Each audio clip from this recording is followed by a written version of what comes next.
Ce samedi 12 avril a eu lieu l'événement JoJo Day, proposé en pay-per-view sur le service de streaming de la société Abema.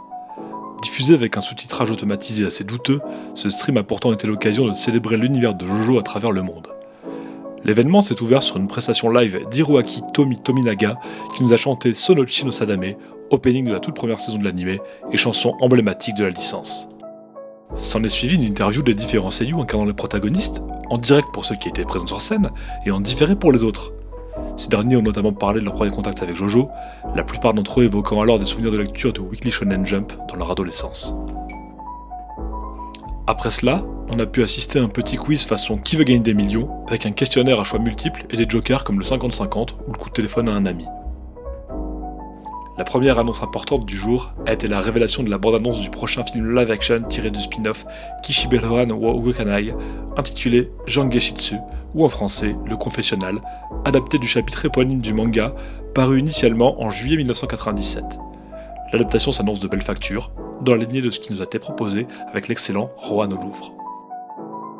Les festivités ont continué avec un retour sur le jeu vidéo JoJo's Bizarre Adventure Heritage of the Future, joué en direct et doublé en live par les seiyuu incarnant Jotaro et Aftol dans l'adaptation animée.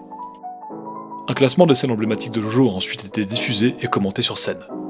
On a ensuite eu droit à une série de promotions pour les produits dérivés de l'univers JoJo. Tout d'abord, une image annonçant les prochaines sorties chez Medicos a été diffusée, annonçant les rééditions de Risotto Nero et de Prosciutto en version Christo Swarovski, ainsi qu'une nouvelle version translucide de Star Platinum. La seule figurine 100% inédite est la Super Action Statue de Keisho Nijimura, dont nous avons déjà pu observer le prototype au dernier Wonder Festival. Aucune image de l'autre figurine à venir, Wekapipo, n'a été diffusée. Les nouveaux parfums signés NOS Collaboration ont été également mis en avant, puis le jeu d'arcade et la nouvelle campagne Ichiban Kuji, consacrée une fois de plus à Stardust Crusaders. Ce fut ensuite le tour de la nouvelle gamme Mometria proposant des figurines dans les jeux à pinces des salles d'arcade japonaises. En ce qui concerne ces produits dérivés, la révélation la plus attendue a été celle de Bandai, Tamashii-Nations, concernant la gamme SH Figuarts. Quelques visuels ont été révélés, annonçant que les 6 premiers protagonistes seront proposés dans la version animée. Le premier prototype semble très réussi, mais attendons une version finale pour nous prononcer. On a assisté à la promotion de JoJo World, un nouveau magasin permanent situé au 6e étage du centre commercial Parco de Shibuya, où l'on trouve déjà les boutiques officielles de Capcom, de Shueisha ou encore de Nintendo. Enfin, un nouveau jeu vidéo mobile a été teasé. Nous n'en savons pas beaucoup plus pour le moment. Puis, l'événement s'est en apparence achevé. Pour mieux reprendre avec une performance live de Fighting Gold, Bloody Stream, Stand Prod, pour finir en apothéose avec Sonochi no Kyoku. Après un rappel sur scène des seiyuu et 2 au revoir de rigueur, la lumière s'est éteinte.